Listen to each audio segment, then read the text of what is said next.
নবীজির প্রথম স্ত্রী খাদিজা রাদিয়াল্লাহু তাআলা আনহার মৃত্যুর পর কেন তার জানাজার নামাজ পড়ানো হয়নি, আর তখন রমজান মাস থাকা সত্ত্বেও কেন সেদিন কেউ রোজা পালন করেনি? আল্লাহর রাসূল সাল্লাল্লাহু আলাইহি ওয়াসাল্লাম খাদিজা রাদিয়াল্লাহু তাআলা আনহাকে এতটাই ভালোবাসতেন যে যত দিন তিনি বেঁচে ছিলেন তত দিন তিনি অন্য কোনো নারীকে বিবাহ করেননি। নবীজি সাল্লাল্লাহু আলাইহি ওয়াসাল্লাম খাদিজা রাদিয়াল্লাহু তাআলা আনহার বিষয়ে বলতেন, আমি তার চেয়ে উত্তম কোনো স্ত্রী পাইনি। কিন্তু আপনারা কি জানেন কেন খাদিজা রাদিয়াল্লাহু তাআলা আনহার ইন্তেকালের পর তার জানাজার নামাজ আদায় করা হয়নি?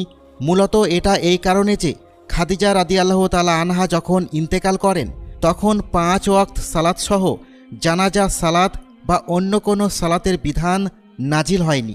ঠিক একইভাবে হজরত খাদিজা রাদিয়াল্লাহু তাআলা আনহার ইন্তেকালের দিন